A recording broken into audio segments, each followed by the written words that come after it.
እዚህ የመጣሁት በምንም ጉዳይ ለመከራከር አይደለም። ነገር ግን ሁሌም ብዙ ጓደኞች አሉ፣ በተለይ ሙስሊም። ያው ሙስሊሞችን ነው በዚህ ጉዳይ ላይ መጠየቅ የምችለው። ካቶሊክ ስለሆንሽ ጀሃነም ነው የምትገቢው ይሉኛል። እኛ ግን ሙስሊሞች ነን፣ ስለዚህ ሙስሊም መሆን አለብሽ፣ ያኔ ነው ወደ ጀነት የምትገቢው ይሉኛል። እንደኔ ከሆነ እኔ ጥሩ ካቶሊክ ነኝ። ጥሩ ካቶሊክ ለመሆን ሞክራለሁ። ሆን ብዬ ኃጢአት አልፈጽምም። ያ ማለት ግን ካቶሊክ ስለሆንኩ ብቻ ጀሃነም ገባለሁ ማለት ነው?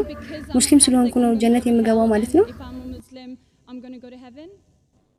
እህቴ የጠየቀችው ጥያቄ ብዙ ሙስሊም ጓደኞቿ የሚሏት ካቶሊክ ስለሆነች ክርስቲያን ስለሆነች ወደ ጀሃነም እንደምትገባ፣ ግን እውነት ነው ወይ? ክርስቲያን ስለሆነች ወደ ጀሃነም ትገባለች?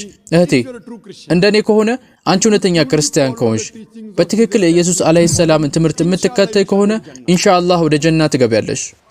ነገር ግን በትክክል የኢየሱስ አለይሂ ሰላም ትምህርት የምትከተይ ከሆነ ነው።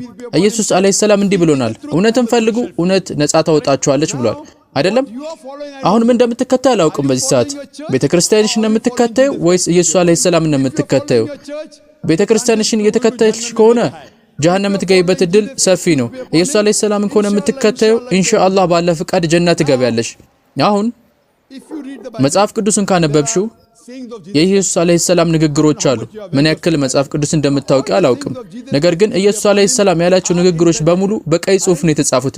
በምን በቀይ ጽሑፍ ነው የተጻፉት? እህቴ ኢየሱስ አለይሂ ሰላም ፈጣሪ ነው ብለሽ ታምኛለሽ? ደና ስለሱ ትንሽ ግራ ተጋብቻለሁ። ስለዚህ በዚህ ርዕስ ላይ ባላወራ ደስ ይለኛል። አዎ ወይም አይደለም? ግራ ተጋብተሻል በፈጣሪነቱ? ግራ መጋባት አይደለም፣ የማላውቀውን ነገር መልስ መስጠት ስላልፈለኩ ነው።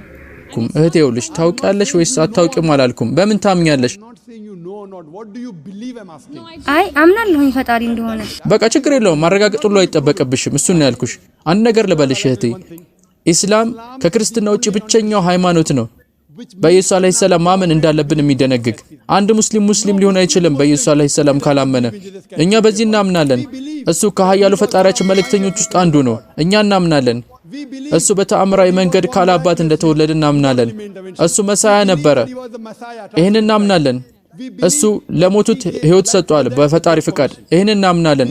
የታመሙትንና አይነ ስውር የነበሩትን ሰዎች አድኗቸዋል በአላህ ፍቃድ። ሙስሊምና ክርስቲያን አብረው ይጓዛሉ። አንድ ሰው ይጠይቃል መንገድ የሚለያየው የቱ ጋር ነው ብሎ። መንገዳችን የሚለያየው አብዛኞቹ ክርስቲያኖች ሁሉም ለማለት በሚያስችል ሁኔታ በዚያ ያምናሉ። ኢየሱስ አለይሂ ሰላም ኃያሉ ፈጣሪ ነው ብለው ያምናሉ። ኢየሱስ አለይሂ ሰላም ፈጣሪነትን ደንግጓል ይላል። እንደ እውነቱ መጽሐፍ ቅዱስን ካነበብሽ አንድም ቦታ በማያጠራጥር መልኩ፣ አንድም ቦታ ግራ በማያጋባ መልኩ በሙሉ መጽሐፍ ቅዱስ ላይ ማለት ነው ኢየሱስ አለይሂ ሰላም ራሱ እኔ ፈጣሪ ነኝ ወይም ደግሞ እኔን አምልኩኝ ያለበት ቦታ። እህቴ አንድ ቦታ ልትጠቁሚኝ ከቻልሽ ግራ በማያጋባ መልኩ፣ በማያወላዳ መልኩ የትኛውም ቦታ ላይ ሊሆን ይችላል መጽሐፍ ቅዱስ ላይ ኢየሱስ አለይሂ ሰላም እሱ ራሱ እኔ ፈጣሪ ነኝ ወይም እኔን አምልኩኝ ያለበት ቦታ ከጠቆምሽኝ ዛሬውኑ ክርስትናን ለመቀበል ዝግጁ ነኝ። እንደ እውነቱ መጽሐፍ ቅዱስን ካነበብሽ እያወራ ያለው ስላንተ ክርስትና መቀበልና ለመቀበል አይደለም። መልሴን አግኝቻለሁ። ግማሹ መልስን ያገኘሽው እኔ ሙሉ መልሱን እሰጥሻለሁ። እሺ መቀጠል ግማሹ መልስን ያገኘሽው እውነተኛ ክርስቲያን ከሆንሽ ጀና ትገቢያለሽ ብዬሻለሁ። ግን እውነተኛ ክርስቲያን ማለት ምን ማለት እንደሆነ አላወቅሽም። እውነተኛ ክርስቲያን ምን እንደሆነ ልንገርሽ። መጽሐፍ ቅዱስን ካነበብሽ ኢየሱስ አለይሂ ሰላም በዮሐንስ ወንጌል ምዕራፍ 14 አንቀጽ 28 ላይ አባቴ ከኔ ይበልጣል ይላል። በዮሐንስ ወንጌል አሁንም ምዕራፍ 10 አንቀጽ 29 ላይ አባቴ ከሁሉም ይበልጣል ይላል። በማቴዎስ ወንጌል ምዕራፍ 12 አንቀጽ 28 እኔ ግን በእግዚአብሔር መንፈስ አጋንንትን የማወጣ ከሆንኩ፣ በሉቃስ ወንጌል ምዕራፍ 11 አንቀጽ 20 ላይ እኔ ግን በእግዚአብሔር ጣት አጋንንትን የማወጣ ከሆንኩ፣ በዮሐንስ ወንጌል ምዕራፍ 5 አንቀጽ 30 ላይ እኔ ከራሴ አንዳች ላደርግ አይቻለኝም እንደሰማው። ስለዚህ የራሴን ፍቃድ ሳይሆን የኃያሉን ፈጣሪ ፍቃድ ነው የምፈጽመው ያለ ሰው ይሄ ሙስሊም ነው ማለት ነው። ኢየሱስ አለይሂ ሰላም ራሱን ለፈጣሪ ያስገዛ ሰው ነበር። ፈጣሪ ነኝ አላለም እሱ። ኢየሱስ አለይሂ ሰላም ልክ እንደዚህ ይላል በዮሐንስ ወንጌል ምዕራፍ 14 አንቀጽ 24 ላይ የምትሰሙትም ቃል የላከኝ የአብ ነው እንጂ የኔ አይደለም። እናም በሌላ ቦታ ላይ ደግሞ በሐዋርያት ሥራ ምዕራፍ 2 አንቀጽ 22 ላይ የእስራኤል ሰዎች ሆይ ይህንን ቃል ስሙ፣ ራሳችሁ እንደምታውቁ የናዝሬቱ ኢየሱስ እግዚአብሔር በመካከላችሁ በእርሱ በኩል ባደረገው ተአምራትና በድንቆቹ ምልክቶቹም። ስለዚህ ኢየሱስ አለይሂ ሰላም ፈጣሪ ሾሞ ሰው ነበር ከናንተ ውስጥ ይላል። በአስደናቂ ነገሮች በተአምርና በምልክቶች ፈጣሪን ያደረገው ይሄን እናንተ ምስክር ትሆናላችሁ ይላል። ከመጽሐፍ ቅዱስ እንደምናየው ከሆነ ኢየሱስ አለይሂ ሰላም ኃያሉ ፈጣሪ ከላካቸው ውድ መልእክተኞች ውስጥ አንዱ ነው። እንወደዋለን፣ እናከብረዋለን። አስተምሮቱን እንከተላለን ወይ ካላችሁ ኢየሱስ አለይሂ ሰላም መጽሐፍ ቅዱስ ላይ አስተማረውን ከተመለከተን ትላንትና እያወራው ነበር። እኛ ሙስሊሞች በተሻለ መልኩ ኢየሱስ አለይሂ ሰላም አስተምሮቶችን እንከተላለን። ኢየሱስ አለይሂ ሰላም እንደ ሉቃስ ወንጌል ከሆነ በ8ኛው ቀን የተገረዙ ሙስሊሞች እንገረዛለን፣ አብዛኞቹ ክርስቲያኖች ግን አይገረዙም። እያንዳንዱን ህግ መከተል አለባችሁ ይላል ኢየሱስ አለይሂ ሰላም።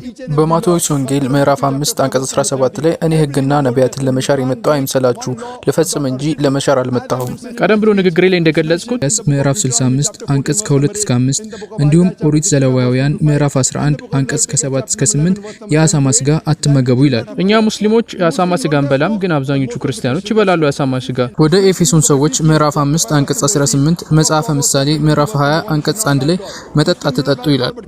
ሙስሊሞች አልኮል አይጠጡም፣ ግን ክርስቲያኖች አልኮል ይጠጣሉ። ስለዚህ ክርስትና ማለት አንድ ሰው የኢየሱስ አለይሂ ሰላምን አስተምሮት መከተል ካለበት እንግዲያውስ እኛ ሙስሊሞች ከክርስቲያኖች የተሻለ ክርስቲያኖች ነን ማለት ነው።